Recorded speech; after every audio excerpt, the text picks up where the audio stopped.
नमस्कार दोस्तों, आज हम इलेक्ट्रॉनिक पीसीबी की ये जो रिले है इसको टेस्टिंग के बारे में जानकारी लेंगे। सबसे पहले हमें ये आइडेंटिफाई करना है कि ये रिले के ऊपर ये जो कॉन्टैक्ट पॉइंट दिए हैं ये किस काम के लिए यूज़ किए जाएंगे या इस्तेमाल किए जाएंगे। उसके बाद इसके जो बिल्कुल बॉटम पे देखेंगे तो यहाँ पे इसके कनेक्शन हैं, 2 कॉयल के कनेक्शन हैं और एक कंप्रेसर को जाने वाला है और एक मेन लाइन को कनेक्ट करते हैं।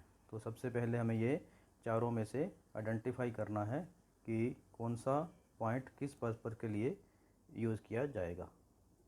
तो इसको चेक करने के लिए हमें एक मल्टीमीटर की ज़रूरत पड़ेगी और इस मल्टीमीटर को हमने कॉन्टिन्यूटी पे रखा है। तो सबसे पहले इसको आइडेंटिफाई करेंगे। ये जो एक टर्मिनल हैं रिले के ऊपर 2, एक यहाँ पे लगाएंगे और दूसरा हम यहाँ पे लगाते हैं।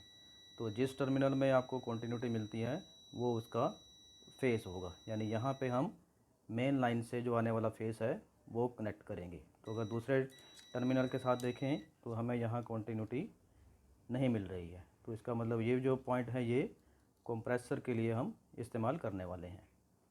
इधर जो है ये सब न्यूट्रल पॉइंट दिए हुए हैं, तो ये 1, 2, 3 और 4 चारों न्यूट्रल हैं। बट जो स्प्लिट एसी होता है उसमें आपको एक ही न्यूट्रल पॉइंट मिलता है, क्योंकि ये विंडो एसी है तो इसलिए यहाँ पे अलग अलग न्यूट्रल पॉइंट जो हैं दिए हैं।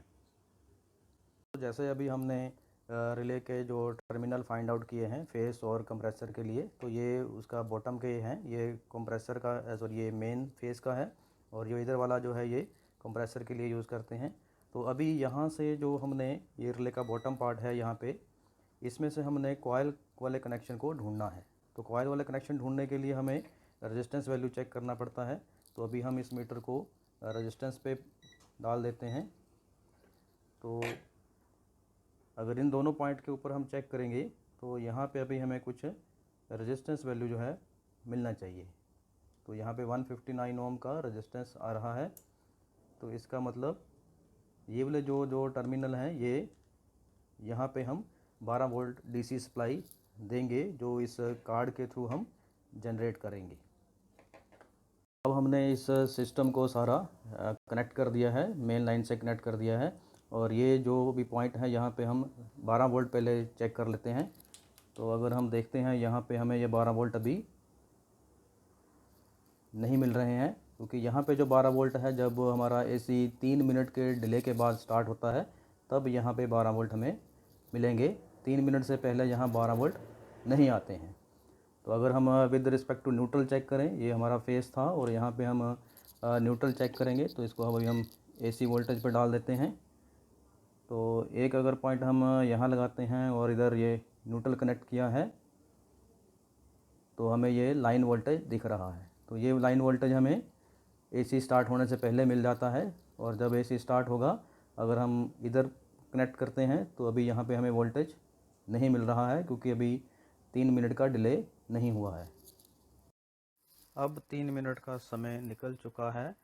अब हम आउटपुट वोल्टेज चेक करते हैं। एक वायर को हमने न्यूट्रल पे लगाया है और दूसरी वायर को जो कंप्रेसर का आउटपुट टर्मिनल है उस पे लगाया है। तो यहाँ पे हमें लाइन वोल्टेज मिलना चाहिए, जैसे अभी यहाँ पे 242 वोल्टेज दिख रहा था। दोबारा से चेक कर लेते हैं, यहाँ पे 242 वोल्टेज हमें मिल रहा है। तो इसका मतलब यहाँ से कंप्रेसर को सप्लाई जो है जा रही है। अब हम माइक्रो प्रोसेसर से जो 12 वोल्ट आते हैं उसको चेक कर लेते हैं।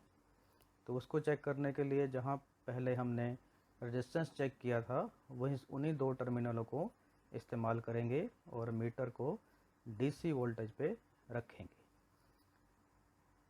अभी यहाँ पे हमें 12 से 15 वोल्ट जो माइक्रो प्रोसेसर से आते हैं वो मिलने चाहिए। जब यहाँ पे वोल्टेज आता है तब ही कंप्रेसर को आउटपुट पावर जाती है और जैसे ही एसी टेम्परेचर के आने के बाद कट होता है या चलता है तो भी यहाँ पे जो 14 वोल्ट सप्लाई आ रहा था वो माइक्रो प्रोसेसर से कंट्रोल होता है। और इस तरह से हमने देखा कि ये जो रिले टेस्टिंग का प्रोसेस है वो कंप्लीट